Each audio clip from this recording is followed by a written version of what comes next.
Hello dear friends, viewers and students. आज हम एक नया यूनिट स्टार्ट करने जा रहे हैं, constitution and administrative aspects of Himachal Pradesh. ये बीए थर्ड ईयर को पढ़ाया जा रहा है जो जीई के स्टूडेंट्स हैं, पब्लिक एडमिनिस्ट्रेशन सब्जेक्ट में। तो इससे पहले हमने 3 यूनिट ऑलरेडी पढ़ लिए हैं, उनको हमने अपलोड कर दिया हमारे यूट्यूब चैनल में। अगर किसी को देखना है तो डिस्क्रिप्शन में जाके उनके लिंक पे उन्हें देख सकता है। तो आगे बढ़ने से पहले एक बार आप सभी लोगों को फिर से रिमाइंड कर देना चाहता हूँ कि जिन लोगों ने अब तक हमारे चैनल को सब्सक्राइब नहीं किया है, ई टीचर को, वो सब्सक्राइब कर दें और साथ में प्रेस करते हैं बेल आइकन को, ताकि उनको नई वीडियोस की नोटिफिकेशन मिलती रहे। तो आगे बढ़ने से पहले हम इसका सिलेबस देखेंगे फोर्थ यूनिट का। तो जो टाइटल है फोर्थ यूनिट का वो है कि transparency and accountability of governance in Himachal Pradesh, कि हिमाचल प्रदेश में किस प्रकार से चीज़ों को ट्रांसपेरेंट करने के लिए और सरकार के को या शासन करने वालों को अकाउंटेबल बनाने के लिए क्या क्या स्टेप्स होने चाहिए, या हमारे पास क्या क्या रूल्स हैं या एक्ट हैं। तो इसमें हम दो चीज़ों के बारे में पढ़ने जा रहे हैं। एक है कि हिमाचल प्रदेश का पब्लिक सर्विस गारंटी एक्ट 2011। दूसरा है सर इसमें फीचर्स ऑफ आरटीआई, अपने राइट टू इन्फॉर्मेशन एक्ट 2005 में बना है। इसको हमने पढ़ना है। और साथ में हिमाचल प्रदेश का आरटीआई रूल बना है 2006। तो ये दो टॉपिक्स हम पढ़ेंगे जिनमें हम ये जानने का प्रयास करेंगे कि हिमाचल प्रदेश की गवर्नेंस सिस्टम में ट्रांसपेरेंसी और अकाउंटेबिलिटी किस प्रकार से लाई जा रही है। तो मेन टॉपिक की ओर बढ़ते हैं। ट्रांसपेरेंसी और अकाउंटेबिलिटी को थोड़ा सा ब्रीफ में पहले मैं आपको बताऊंगा कि ट्रांसपेरेंसी का मतलब होता है कि जब सब चीज़ें ओपन हो। जैसे कि जब आरटीआई रूल आया उससे पहले क्या होता था कि बहुत सारी चीज़ों की इन्फॉर्मेशन, जो गवर्नमेंट की इन्फॉर्मेशन होती थी, उसको सिटीजन जो होता, आम आदमी उसको एक्सेस नहीं कर सकता था या उसको जान नहीं सकता था, क्योंकि उस टाइम हमारे पास भारत का ऑफिशियल सीक्रेट एक्ट होता था। तो सीक्रेसी को तोड़ने के बाद चीज़ों को ओपन किया जाना एक अनिवार्य हुआ था, ताकि लोगों को जानकारी हो सके। तो लोगों को अगर जानकारी होगी तो तभी वो सरकार से या ऑफिशियल से पूछ सकते हैं। जब वो उनको पूछते हैं कि वो किस प्रकार की सर्विस दे रहे हैं, वो सर्विस की क्वालिटी क्या होनी चाहिए, उसकी प्राइस क्या होनी चाहिए, जब इस प्रकार का गवर्नेंस होता है तो हम बोल सकते हैं कि वो ट्रांसपेरेंट एंड अकाउंटेबल है। तो इस अकाउंटेबिलिटी और ट्रांसपेरेंसी को जानने के लिए हम जो इसके दोनों एक्ट्स हैं उनको पढ़ेंगे। तो साथ में ये जानेंगे इसका जो मैंने स्लाइड्स में जो मटेरियल लिखा है, मैंने यहाँ भी लिखा कि पब्लिक एडमिनिस्ट्रेशन का मतलब है कि मैनेजमेंट ऑफ अफेयर्स। साधारण भाषा में मतलब जो सरकार का कार्य को इम्प्लीमेंट करती है, जो स्टाफ के साथ जुड़ा होता है, जो सर्विस लोगों को देते हैं, तो उस पूरे मैनेजमेंट को बोलते हैं मैनेजमेंट ऑफ अफेयर, और उसको बोलते हैं पब्लिक एडमिनिस्ट्रेशन। तो in simple word we can say that कि सरकार जो है, जो जनरल पब्लिक को विभिन्न प्रकार की डिफरेंट टाइप्स की जो है अपनी सर्विसेज प्रोवाइड करती है, ताकि उनकी नीड्स और वेलफेयर हो सके। ठीक है। तो इन नीड्स को पूरा करने के लिए, वेलफेयर को पूरा करने के लिए सरकार क्या करती है, विभिन्न प्रकार की सर्विसेज स्टार्ट करती है। जैसे कि अब कोई भी सरकार बनती है तो जब इलेक्शन होते हैं, तो जब सरकार बनने जा रही होती है तो दोनों पार्टी, जो भी पार्टी अपने इलेक्शन लड़ रही हो, तो वो बताती है कि हम ये वाली सेवाएं देंगे, दूसरी पार्टी बोलेगी हम ये वाली सेवाएं देंगे। तो सरकार जो बन जाती है तो विभिन्न प्रकार की सेवाओं को लोगों तक देती है, ताकि जब उनको वो सेवाएं मिलती है लोगों को, तो उनका वेलफेयर होता है, उनका कल्याण होता है। तो सेवाएं जैसे कि एजुकेशन हो गया, हेल्थ हो गया, ट्रांसपोर्ट हो गया, इलेक्ट्रिसिटी हो गया, वाटर हो गया, कम्युनिकेशन सिस्टम हो गया। लेकिन आपने देखा होगा कि पब्लिक सेक्टर्स में ये सारी सेवाएं ना तो समय पे मिलती है, या बहुत सारे फ्लॉज होते हैं, डिलेज होते हैं। तो इस कारण जो फास्ट और क्वालिटी सर्विस जिस प्रकार से लोगों को मिलनी चाहिए वैसे नहीं मिलती है। तो इस सिस्टम को दूर करने के लिए, इस प्रॉब्लम को दूर करने के लिए, इस डेफिशिएंसी को दूर करने के लिए सरकार ने बहुत सारे एक्ट पास किए हैं, जिसमें ट्रांसपेरेंसी और अकाउंटेबिलिटी को बढ़ाने की बात की गई है कि आपने जो सर्विस देनी है उसकी डिलीवरी सही होनी चाहिए, उसमें ट्रांसपेरेंसी होनी चाहिए।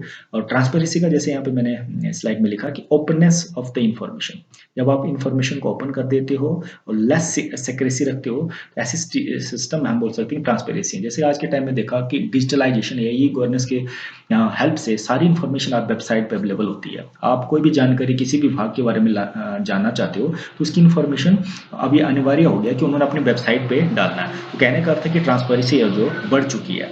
और ओपननेस ऑफ इन्फॉर्मेशन होगी जब लोगों को जानकारी होगी, जब लोग अवेयर होंगे उस इन्फॉर्मेशन के बारे में, सरकार की सर्विस के बारे में, तो उन लोगों से क्वेश्चन पूछ सकते हैं।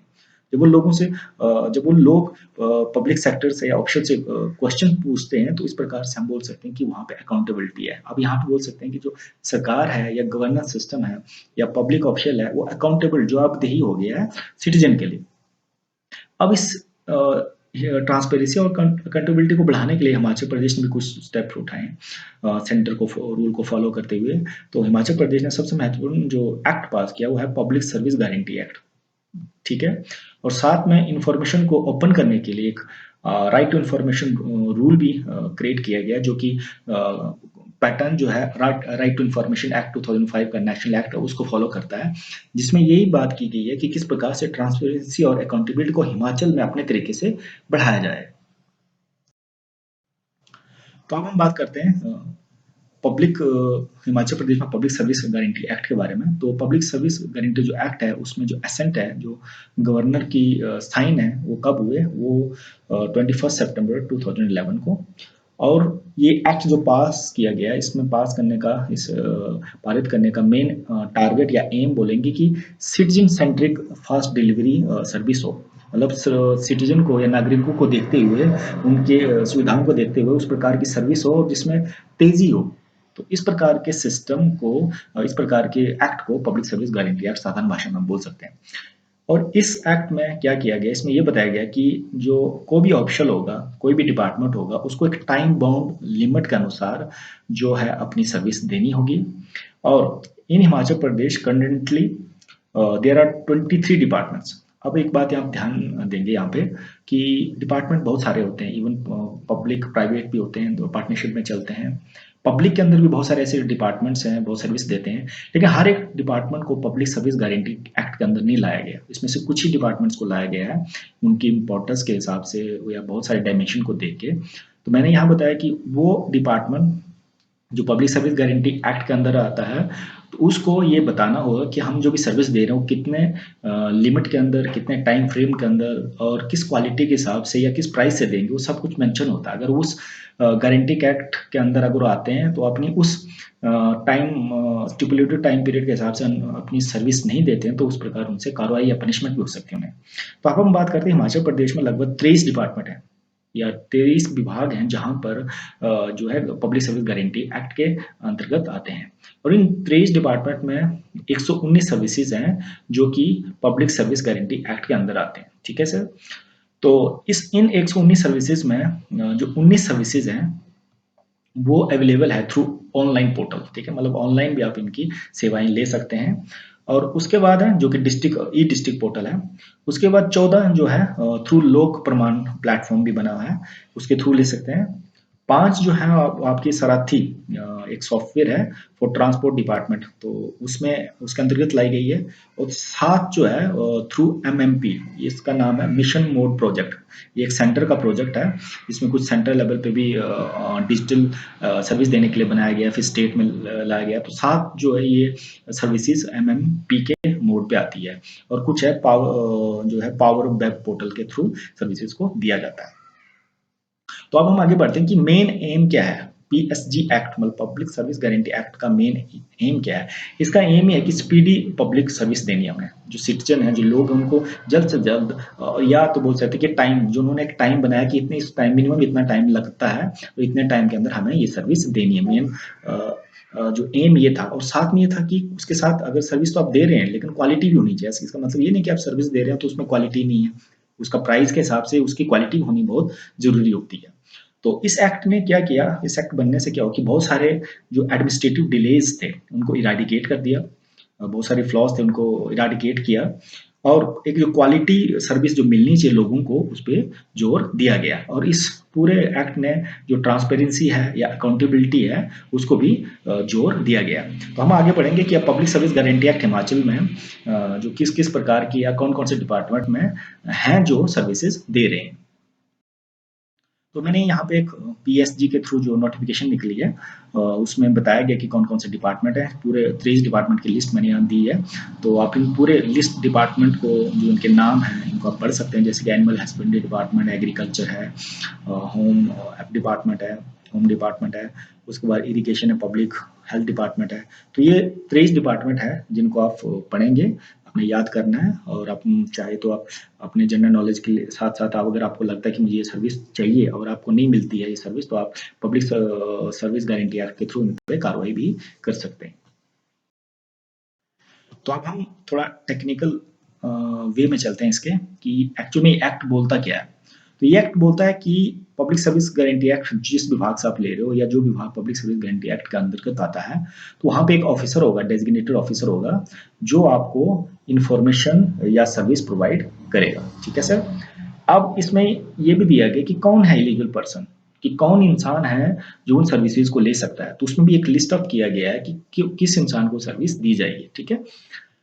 उसके बाद नेक्स्ट है फर्स्ट अपीलेट अथॉरिटी। का मतलब होता है जब आपको वो सर्विस जो आपको चाहिए थी, जिसमें जो टाइम बाउंड उन्होंने बनाया था, जो टाइम लिमिट बनाया था, या जो क्वालिटी उन्होंने निर्धारित की थी, उस क्वालिटी के अनुसार अगर आपको सर्विस नहीं मिलती है, तो आपकी एक अपील होगी। और अपील किसको करोगे, तो ये फर्स्ट अपीलेट अथॉरिटी बनाई गई है, कि एक फर्स्ट अपीलेट अथॉरिटी होगी जहां पे जो कस्टमर अपनी अपील करेगा। उसके बाद नेक्स्ट में बताया गया कि नोटिफिकेशन मीन्स एक नोटिफिकेशन होगी जो ऑफिशियल गजट या ऑफिशियल पेपर पे, कागज पे आएगी बाहर, जहाँ पे बताया जाएगा कि ये सर्विसेज हम आपको दे रहे हैं। तो ऑफिशियल गजट का मतलब है हिमाचल प्रदेश में राजपत्र, हिमाचल प्रदेश का राजपत्र होता है। और नेक्स्ट प्रेस्क्राइब्ड मीन्स वो सारे रूल रेगुलेशन जो एक्ट, जो ये अंतर्गत आते हैं, इस एक्ट के अंतर्गत आते हैं, जो जिनके बारे में ये ब्यौरा दिया गया है कि ये चीजें इसमें मेंशन है, वो सारी चीजें वहाँ पे प्रेस्क्राइब होगी। नेक्स्ट है right to service, means right to obtain the service within the stipulated time limit under this section. कहने का था कि इस एक्ट के अंदर जो सेक्शन बनाया गया है, उसमें ये बताया कि कौन कौन सी सर्विस और किस टाइम पीरियड के हिसाब से, टाइम लिमिट के हिसाब से आपको मिलेगी। उसके बाद नेक्स्ट सर्विस और पब्लिक सर्विस का मतलब है कि वो सारी सर्विसेज जो नोटिफाइड की गई है, जो ऑफिशियल गैजेट में नोटिफाइड की गई है। उसके बाद इसमें एक सेकंड अपीलेट अथॉरिटी भी होती है। अगर फर्स्ट अपीलेट अथॉरिटी जिसको आप अपील करते हो आपकी सुनाई नहीं करता है, तो उसके बाद आपने नेक्स्ट लेवल पे भी जाना है। तो नेक्स्ट लेवल जाने के लिए जो अपीलेट अथॉरिटी है वो स्टेट इंफॉर्मेशन कमिश्नर। फिर उसके बाद जो नेक्स्ट एक्ट में लिखा गया है कि there will be a next authority, वो होगी स्टेट गवर्नमेंट। तो स्टेट गवर्नमेंट मतलब हिमाचल प्रदेश की गवर्नमेंट। उसके बाद के में बताया है कि स्टिपुलेटेड टाइम लिमिट, स्टिपुलेटेड मतलब एक फिक्स टाइम पीरियड होगा, जिसमें ये बताया गया है कि किस प्रकार की सर्विस कितने समय में मिलेगी, और एक डेजिग्नेटेड ऑफिसर है जो आपको इन सभी चीजों की जानकारी देगा उस विभाग में, और वो उसी को आप फर्स्ट अपीलेट अथॉरिटी होगा जिसको आप अपील कर सकते हैं अगर आपको वो सर्विस नहीं मिलती है। अब हम बढ़ते हैं इसके importance of Himachal Pradesh public service guarantee act. तो कहने का अर्थ है कि आप इसमें थोड़ा निचोड़ समझेंगे और लिखना है, अगर आप किस प्रकार का क्वेश्चन आ जाए, या आपने बताना है कि अगर ये एक्ट लाए हैं पब्लिक सर्विस गारंटी एक्ट, तो ये क्यों, इसके क्या महत्व है, किस प्रकार से इस सिस्टम को इम्प्रोवाइज कर रहा है, एडमिनिस्ट्रेशन को इम्प्रोवाइज कर रहा है, इंप्रूव कर रहा है। तो पहली बात जो मैं इंपॉर्टेंस मानता हूँ कि इससे जो ट्रांसपेरेंसी जो इंक्रीज हो रही है। तो पब्लिक सर्विस गारंटी एक्ट जब लाया, जब लोग किसी इंफॉर्मेशन को एक्सेस कर सकते हैं या किसी से कोई इंफॉर्मेशन पूछ सकते हैं, तो उससे क्या है, जो ट्रांसपेरेंसी है, जो पारदर्शिता, वो मैं बोलता हूँ कि बढ़ जाती है। जितनी चीजों को आप एसेस करते हैं तो उससे क्या होता है, ट्रांसपेरेंसी बढ़ती है। तो पब्लिक सर्विस गारंटी एक्ट में आप अगर किसी से कुछ पूछ रहे हो, किसी से जानकारी ले रहे हो, तो ट्रांसपेरेंसी बढ़ेगी। उसके बाद नेक्स्ट इंपॉर्टेंट, जब आप बात करते हो कि टाइम लिमिट में कोई चीज आपको मिलेगी, तो टाइम लिमिट की जब बात की जाती है, तो तब हर किसी पे प्रेशर होता है कि हमने जो अपनी सर्विस देनी है, जो अपनी सेवा देनी है, फास्ट देनी है। ठीक है। दूसरा महत्व।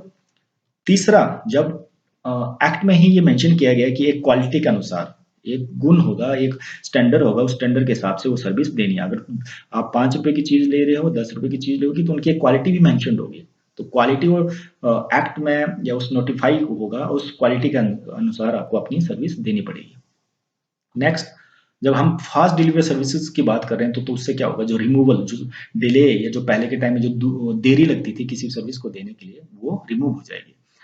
उसके बाद नेक्स्ट है accountability of the service delivery. तो कहने का अर्थ है जब गारंटी एक्ट के अंदर सभी विभाग को लाया गया है, जहाँ पे बताया गया है कि आप अपनी जो टाइम लिमिट या क्वालिटी ऑफ सर्विसेज के बारे में ब्यौरा दें, और अगर वो सर्विस नहीं मिलती है तो उसके लिए आप जनता के लिए, उस कस्टमर के लिए जवाब दे रहेंगे, और वो कस्टमर आपसे क्वेश्चन पूछ सकता है, आपने उसको आंसर देना है।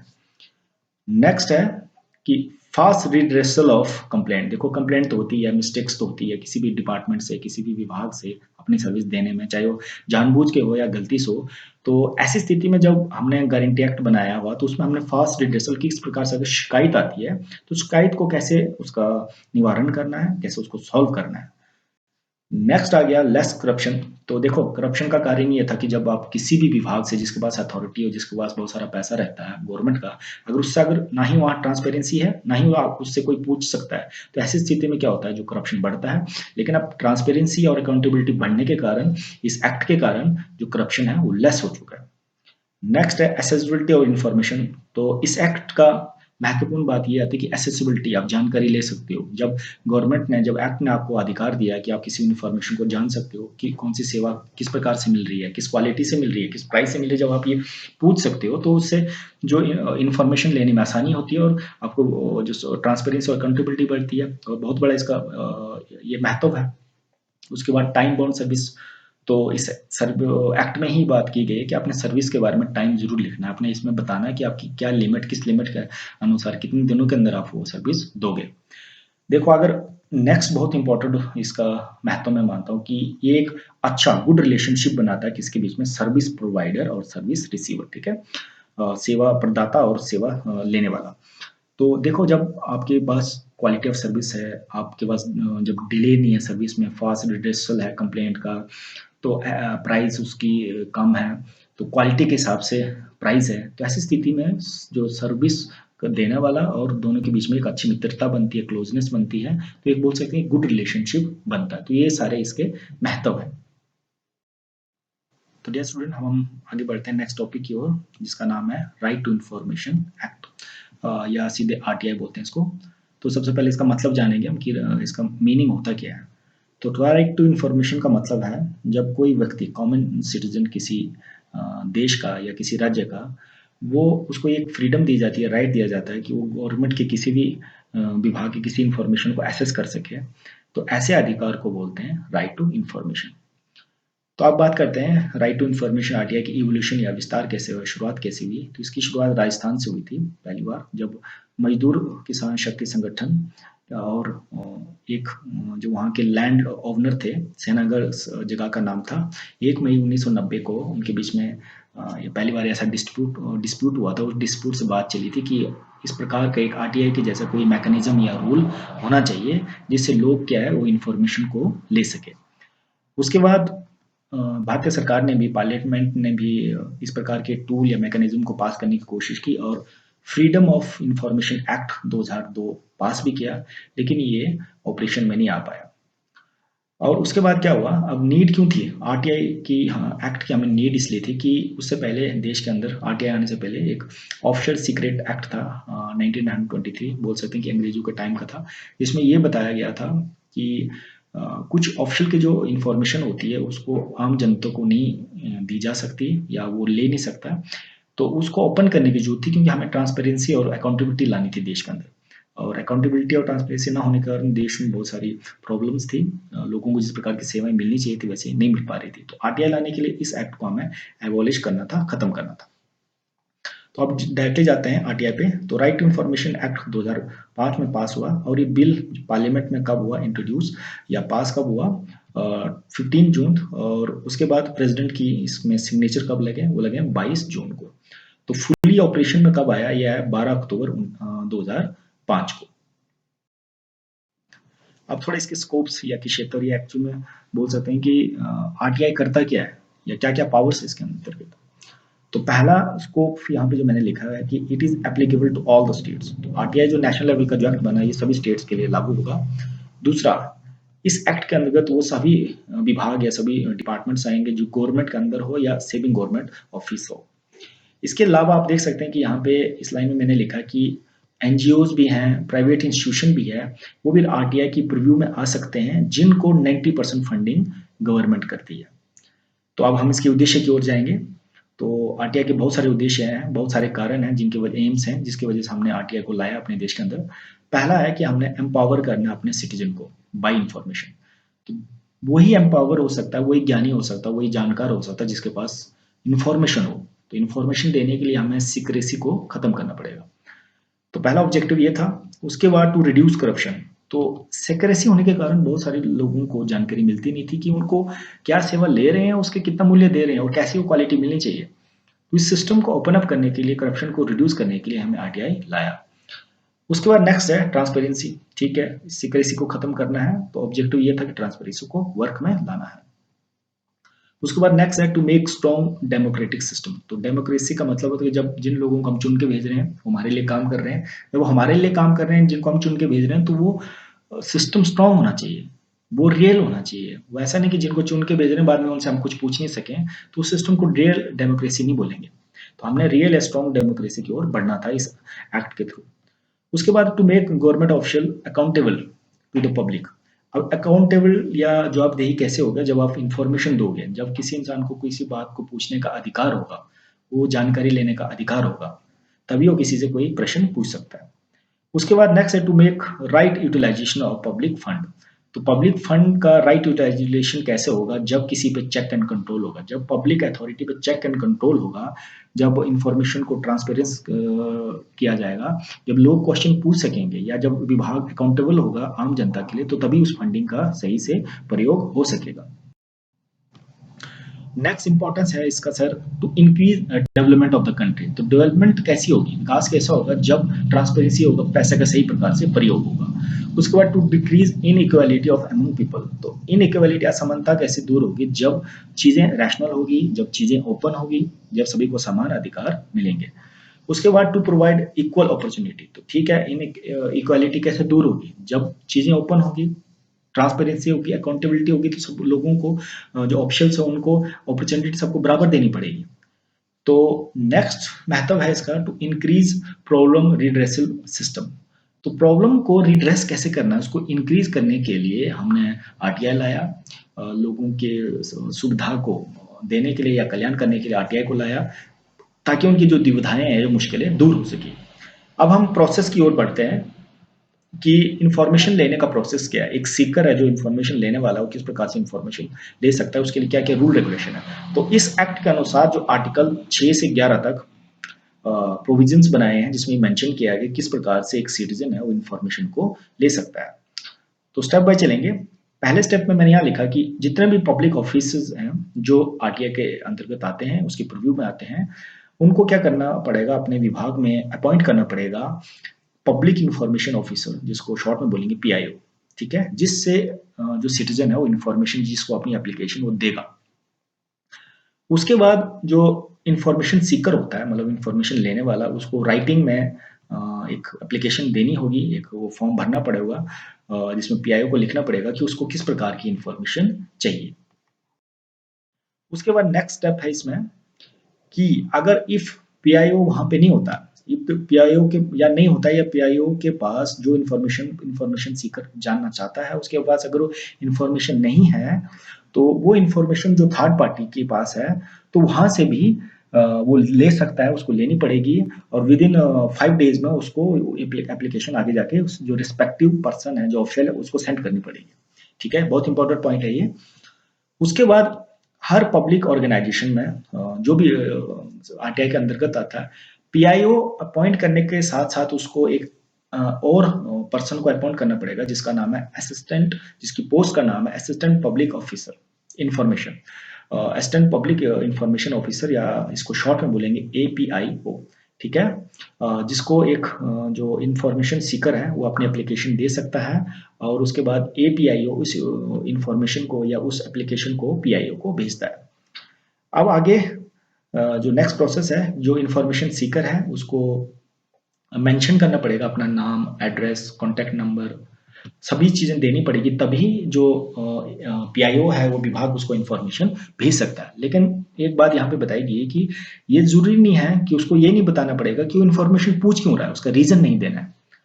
अब हम बात करते हैं टाइम लिमिट्स की। आरटीआई में अब इंफॉर्मेशन तो आप मांग रहे हैं, वो कितने देर में मिलेगी, ये बहुत जरूरी है। तो पहला पॉइंट यहाँ प्रोसेस में लिखा है कि अगर एप्लीकेशन डायरेक्टली पीआईओ को जाती है, तो इंफॉर्मेशन को 30 डेज को पीआईओ को देना पड़ेगा, डायरेक्टली अगर एप्लीकेशन पीआईओ को जाती है। तो अगर एप्लीकेशन है ये एपीआई को दी जाती है, अगर पीआईओ नहीं है, एपीआईओ को दी जाती है, तो वो इंफॉर्मेशन विद इन 35 डेज में देनी पड़ेगी। तो इसके अलावा अगर इंफॉर्मेशन किसी और विषय से रिलेटेड है, जैसे करप्शन हो गया, ह्यूमन राइट्स हो गया, वायलेशन के बारे में हो गया, तो वो इंफॉर्मेशन 45 डेज में दी जाएगी after the permission of central information commission. ठीक है। उसके बाद अगर कोई इंफॉर्मेशन बहुत इंपॉर्टेंट है, जो कि रिलेटेड है किसी के लाइफ से या फ्रीडम से रिलेटेड, तो ऐसी इंफॉर्मेशन को विद इन 48 आवर्स में देना पड़ेगा। उसके बाद अगर इंफॉर्मेशन जहां से मांगी गई हो वो information with in prescribe time में नहीं देगा, जो टाइम लिमिट बताया उसके अंदर का अगर टाइम के अंदर उसने इंफॉर्मेशन नहीं दी, तो इसको ये समझा जाएगा कि उसने रिफ्यूज कर दिया इंफॉर्मेशन देने से। फिर नेक्स्ट स्टेप क्या आएगा, जो सूचना लेने वाला वो एक अपील करेगा। तो अपील करने के लिए उसको नेक्स्ट अपीलेट अथॉरिटी को जाना पड़ेगा। लेकिन अब हम यहाँ प्रोसेस में बात करते हैं कि अगर वो एप्लीकेशन दे रहा है, अभी अभी इंफॉर्मेशन लेने के लिए जो एप्लीकेशन दे रहा है, उसके लिए उसको कुछ मिनिमम फीस भी होती है। तो वो फीस प्रेस्क्राइब है कि कितनी फीस होती है, कई जगहों पे माफ भी होती है कुछ कैटेगराइजेशन या बैकवर्ड क्लासेस के लिए। तो ये फीस जो है ये चेक के द्वारा, ड्राफ्ट के द्वारा या ऑनलाइन भरी जा सकती है, जो फीस आप एप्लीकेशन दोगे आरटीआई को देने के लिए, इंफॉर्मेशन को देने के लिए।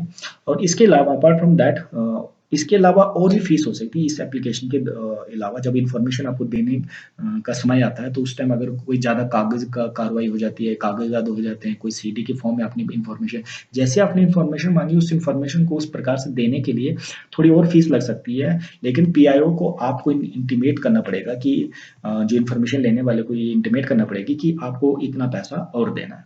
तो इतना सारा प्रोसेस है इन्फॉर्मेशन लेने का। अब हम बात करते हैं अपीलेट अथॉरिटी, जिसको आप अपील कर सकते हो अगर इन्फॉर्मेशन नहीं मिलती है। तो अगर आप कि इंफॉर्मेशन किसी सेंट्रल विभाग से ले रहे हो, सेंट्रल ऑफिस से ले रहे हो, तो उसके लिए जो अपीलेट अथॉरिटी जो सेंटर में होगी होगी सेंट्रल इंफॉर्मेशन कमीशन, CIC। ठीक है, एट द सेंट्रल लेवल। तो उस CIC में क्या होगा, एक चीफ इंफॉर्मेशन कमिश्नर होगा। ठीक है, और उसके साथ होंगे 10 सेंट्रल इंफॉर्मेशन कमिश्नर्स। तो इनकी अपॉइंटमेंट कैसी होगी, इनको अपॉइंट कौन करेगा, इनको अपॉइंट करेगा प्रेसिडेंट। किसके रिकमेंडेशन पे, तो रिकमेंडेशन होगी प्रधानमंत्री की, leader of opposition of Lok Sabha, और साथ में जो कैबिनेट मिनिस्टर की। तो इनका टेन्योर है सर 5 साल का, और 65 ईयर्स तक वो इनकी मैक्सिमम एज है रिटायरमेंट की। अब हम बात करते हैं स्टेट लेवल की। अगर स्टेट लेवल पे आप किसी विभाग से इंफॉर्मेशन ले रहे हैं, तो वहां पे जो अपीलेट अथॉरिटी जिससे अपील करोगे वो होगा स्टेट इंफॉर्मेशन कमीशन, या शॉर्ट में बोलेंगे SIC। तो स्टेट इंफॉर्मेशन कमीशन में भी एक हेड होगा जिसका नाम होगा स्टेट चीफ इंफॉर्मेशन कमीशनर, और साथ में होंगे 10 स्टेट इंफॉर्मेशन कमिश्नर। और स्टेट के अंदर इसकी अपॉइंटमेंट कौन करेगा, इसकी अपॉइंटमेंट करेगा गवर्नर, और रिकमेंडेशन किसके थ्रू होगी, सिफारिश कौन करेगा, चीफ मिनिस्टर, और लीडर ऑफ अपोजिशन जो स्टेट लेजिस्लेटिव जो अथॉरिटी होती है, असेंबली होती है वहां का, और साथ में 1 कैबिनेट मिनिस्टर। अब टेन्योर इनका भी बिल्कुल सेम है, 5 साल, और 65 ईयर इनकी मैक्सिमम एज होती है। और इसके अलावा अब अपील की बात कर रहे हैं, तो अपील के लिए जो अकॉर्डिंग टू सेक्शन 19, जो IS का मैंने शॉर्ट में लिखा, IS का मतलब इंफॉर्मेशन सीकर। इंफॉर्मेशन सीकर जो अपनी पहली अपील कर सकता है, ठीक है, पहली अपील कर सकता है, फर्स्ट अपील वो हायर अथॉरिटी को, उस विभाग के हायर अथॉरिटी को, या PIO होता है उसको कर सकता है, जो भी उन्होंने फर्स्ट अपीलेट अथॉरिटी जो निर्धारित की होगी।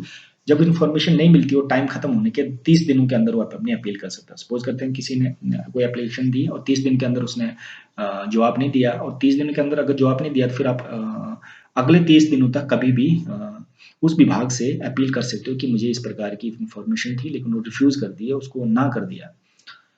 तो अगर आगे बोला कि if the first appellate authority वो भी कुछ नहीं करता है, इंफॉर्मेशन नहीं देता है, तो उसके बाद आप सेकंड अपीलेट अथॉरिटी में जाओगे। तो सेकंड अपीलेट अथॉरिटी सेंटर में होगा CIC, centre chief information commissioner, और स्टेट की बात करें तो स्टेट इंफॉर्मेशन कमीशन। और यहाँ पे जो आप अपील करने का आपके पास समय मिलता है वो है 90 डेज।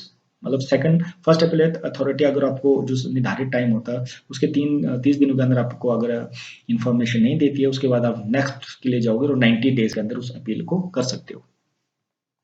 अब यहाँ बात की गई है कि जो PIO है, जो आपको इन्फॉर्मेशन जिससे आपने मांगी, वो अगर इन्फॉर्मेशन आपको नहीं देता है, तो वो अगर गिल्टी फाउंड होता है, उसकी गलती होती है, तो उसको जितनी देर वो उस इंफॉर्मेशन को देरी लगाता है देने में, उसको फाइन लगेगा। तो ये फाइन है 250 रुपए पर डे, ठीक है। और ये मैक्सिमम फाइन हो सकता है 25,000 तक। तो डियर स्टूडेंट, हम अब आगे बढ़ रहे हैं नेक्स्ट लॉ के और, जिसको बोलते हैं एचपी आरटीआई रूल 2006। तो हिमाचल प्रदेश आरटीआई रूल 2006 में इसलिए लाया गया था ताकि वो जो right to information national act था उसकी गाइडलाइंस को सही प्रकार से राज्य के अंदर चला सके, उनको लागू कर सके। अब हम इसका प्रोसेस पढ़ेंगे, हिमाचल प्रदेश का जो आरटीआई रूल का प्रोसेस। तो इसका प्रोसेस ये है कि कोई भी इंसान जो इन्फॉर्मेशन लेना चाहता है उसको एक एप्लीकेशन फॉर्म भरना पड़ेगा, फॉर्म ए, ठीक है। और उस विभाग में एक पब्लिक इन्फॉर्मेशन ऑफिसर होगा या असिस्टेंट पब्लिक इन्फॉर्मेशन ऑफिसर होगा जिसको एप्लीकेशन देगा, और जो एप्लीकेशन देगा उसको साथ को फीस भी जमा करनी पड़ेगी उसके साथ। तो कुछ फीस कई जगहों पे माफ भी है, जैसे बिलो पॉवर्टी लाइन के जो लोग हैं उनको कोई फीस नहीं है, और ये सब कुछ प्रेस्क्राइब्ड किया गया है रूल 5 में। अब जो पब्लिक इन्फॉर्मेशन ऑफिसर है या असिस्टेंट पब्लिक इन्फॉर्मेशन ऑफिसर है, वो उसके पास जो एप्लीकेशन आएगी उसको एक्नॉलेज करेगा, उसको अपने पास रखेगा और उसकी कुछ एंट्रीज करेगा, उसको एक रजिस्टर में एंटर करेगा एप्लीकेशन, जिसके लिए रजिस्टर रखा होगा, और उसको अपेंडिक्स में सारी जो अपेंडिक्स बनाया होगा उसमें सारी इन्फॉर्मेशन को रजिस्टर करेगा। अब यहाँ पे आगे ये बताया गया कि अगर कोई इंसान को एप्लीकेशन किसी इन्फॉर्मेशन के लिए दे रहा है, तो जिस प्रकार का नेचर होगा, अगर एक ही विभाग में एप्लीकेशन दे रहा है तो अलग अलग इन्फॉर्मेशन हो तो उसको अलग अलग प्रकार की 2 एप्लीकेशन देनी पड़ेगी, और हर साल के लिए अगर अलग अलग ईयर के लिए इन्फॉर्मेशन चाहता हो तो हर साल की एप्लीकेशन उसको अलग से देनी पड़ेगी। अब नेक्स्ट प्रोसेस क्या है कि जब इन्फॉर्मेशन रेडी हो जाती है पब्लिक इन्फॉर्मेशन ऑफिसर के पास, तो उसको लगता है कि कुछ एडिशनल फीस देनी पड़ेगी, उस पे हमारा कुछ खर्चा हो गया जो कि एप्लीकेंट को देना पड़ेगा। तो उसको एप्लीकेंट के साथ कम्युनिकेट करना पड़ेगा और उसको ये बताना पड़ेगा आपकी एप्लीकेशन आपने कुछ एडिशनल फीस देनी है, और उसको जो फॉर्म बी है वो भर के भेजना है ताकि वो जो है एप्लीकेंट के साथ कम्युनिकेट कर सके। इसके बाद जब इन्फॉर्मेशन रेडी हो जाती है, जब वो एडिशनल फीस भर देता है, तो पब्लिक इन्फॉर्मेशन ऑफिसर होता है उस इन्फॉर्मेशन को फॉर्म सी में भर के जो है एप्लीकेंट को सप्लाई करता है, उसको भेजता है। अब यहाँ पे एक बात और लिखिए कि इन्फॉर्मेशन जो सप्लाई की जाती है, जो भेजी जाती है एप्लीकेंट को, वो उसी लैंग्वेज में भेजी जाती है जिस लैंग्वेज में उस ऑफिशियल रिकॉर्ड में दर्ज होती है। तो अब आगे बढ़ते हैं हम इस एक्ट में, रूल में ये बताया गया है कि कोई भी इंसान जो इन्फॉर्मेशन लेने से पहले, मतलब इस एक्ट के अंतर्गत इन्फॉर्मेशन लेने से पहले, एप्लीकेशन देने से पहले उसको एक राइट और दिया कि वो रिकॉर्ड को इंस्पेक्ट कर सकता है, मतलब उसकी जांच कर सकता है। तो ये एक विशेष प्रकार का यहाँ पे अधिकार है स्टेट में, स्टेट आरटीआई रूल में। तो इसमें यहाँ लिखा कि any person who seeks to inspect the record before making the application, तो एप्लीकेशन देने से पहले वो किसी रिकॉर्ड को देख सकता है, सेक्शन 4 में इसका बारे में बताया गया है, और उसके लिए उसको एक फॉर्म भरना पड़ेगा जिस फॉर्म का नाम है फॉर्म डी, ठीक है। अब हम चार्जिंग की बात करते हैं कि कितने चार्जेस या कितने इस पे फीस लगेगी। तो इसमें ये बताया गया है कि हिमाचल प्रदेश सरकार में जो बिलो पॉवर्टी लाइन से नीचे आता है तो उसको कोई फीस नहीं देनी है। तो हम डिस्क्रिप्शन इसकी दी हुई इन्फॉर्मेशन प्राइजेस फीस, जो एडिशनल फीस कितनी हो सकती है, तो ये सभी इस प्रकार से यहाँ मेंशन है कि इसकी जो फीस होगी मिनिमम एप्लीकेशन को 10 रुपये पर एप्लीकेशन होगी, और जब अगर कुछ प्रिंटेड फॉर्म में अगर आप कोई इंफॉर्मेशन ले रहे हो या दे रहे हो, तो वहाँ पे जो प्रिंटेड प्राइस होता है उसी हिसाब पे आपने उसकी फीस जमा करवानी है। For other than printed publication, कुछ प्रिंटेड के अलावा कुछ और भी हो सकता है, तो 2 रुपीज़ पर पेज के हिसाब से आप दे सकते हो A4 साइज के लिए, और इसके अलावा अगर कोई पेज बड़ा है तो मिनिमम 20 रुपये पर पेज हो सकता है। इसके अलावा आज के टाइम में डिजिटल दुनिया में इंफॉर्मेशन आपको इलेक्ट्रॉनिक फॉर्म में भी आप मांग सकते हो या भेज सकते हो, जिसको जैसी चाहिए। अगर सीडी या फ्लॉपी में अगर इंफॉर्मेशन भेजते हो आप, तो जो 50 रुपीज़ पर फ्लॉपी है और 100 रुपीज़ पर सीडी है। इसके अलावा मैंने आपको बताया था कि एप्लीकेशन को देने से पहले कोई भी व्यक्ति है जो इंफॉर्मेशन को इंस्पेक्ट कर सकता है और देख सकता है, तो उसके लिए जो फीस निर्धारित की गई है कि 20 रुपीज़ पर 30 मिनट्स के लिए, ठीक है। तो अगर कोई 60 मिनट देखना चाहता है तो उसको 40 रुपये देने पड़ेंगे। अब वो जो फीस आप देना चाहते हो वो कहाँ पे जमा करवाएंगे, कहाँ पे डिपॉजिट करेंगे, तो उसके लिए जो एड्रेस मैंने यहाँ पे लिखा गया है, इस एड्रेस में आपको उस फीस को जमा करवाना पड़ेगा ताकि आपको इन्फॉर्मेशन मिल सके। अब हम आगे बढ़ते हैं इस रूल में कि क्या प्रोसीजर है जहाँ पे अगर आपको इंफॉर्मेशन नहीं मिलती है तो कहाँ पे आप अपील करेंगे, अपीलेट अथॉरिटी कौन सी होगी। तो यहाँ पे वो इस प्रकार से दिया गया है कि आपने कंटेंट ऑफ द अपील, जो आपने एप्लीकेशन देनी है, अपील करनी है, उसमें क्या कंटेंट होंगे, लिखना क्या है। तो इसमें ये बताया कि जिस अथॉरिटी को आप मेमोरेंडम या एप्लीकेशन दे रही हो, तो इस प्रकार की इन्फॉर्मेशन आपको नीचे भरनी पड़ेगी। पहला कि आपने अपना नाम देना है, एड्रेस देना है, जो भी आप जो एप्लीकेंट है। उसके बाद name of the address of the public information officer, जिसने आपको अगर इंफॉर्मेशन नहीं दी गई है, अगर कोई किसी प्रकार का खास पार्टिकुलर्स है, कुछ खास इन्फॉर्मेशन है जो आप पूछना चाहते हो या जो आपने पूछी वो नहीं मिली, उसको इंक्लूडिंग नंबर आप दे सकते हो जिसके खिलाफ आपने वो अपील की हुई है।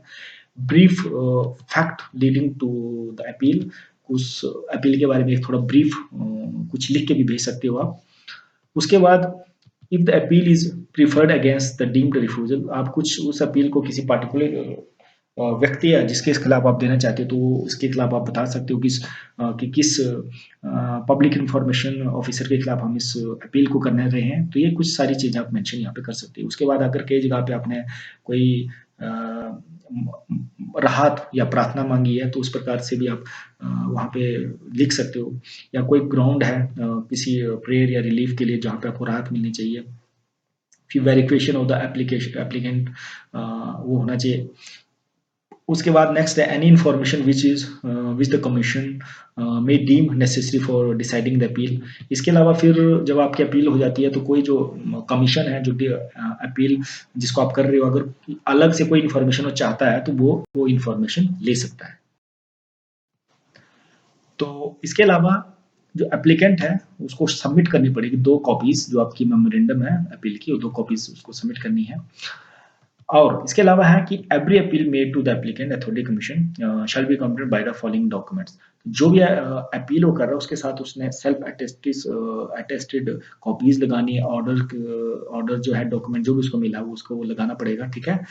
तो इसके अलावा नेक्स्ट है कि जो उसकी एपीलेट अथॉरिटी है जिसको इन्फॉर्मेशन दी गई है, वो दोबारा से उस इन्फॉर्मेशन को रिकॉर्ड को बैक मांग सकती है। दोबारा से उसको ये बोल सकते हैं कि आप हमारे पास जमा करो, क्योंकि आपने अपील की है तो उस अपील में देखना चाहती है कि किस प्रकार की इन्फॉर्मेशन आपको दी गई है, और विद इन 10 डेज आपको वो इन्फॉर्मेशन उनको देनी पड़ेगी।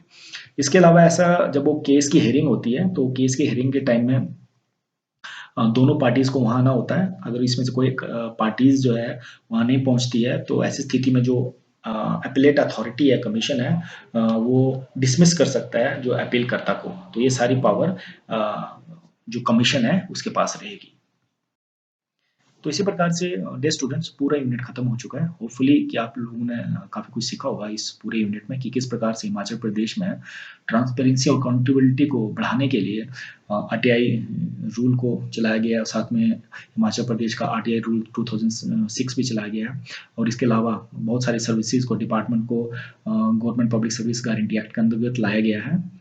तो मैं इस वीडियो को एंड करने से पहले एक बारी आप लोगों को फिर से मैं रिमाइंड कर देना चाहता हूँ कि जिन लोगों ने अब तक हमारे चैनल ई टीचर को सब्सक्राइब नहीं किया है वो प्लीज़ सब्सक्राइब कर दें और प्रेस भी कर दें बेल आइकन को, ताकि आपको इसके अलावा कोई भी वीडियो अगर अपलोड होती है तो आपको उसकी नोटिफिकेशन मिलती रहे।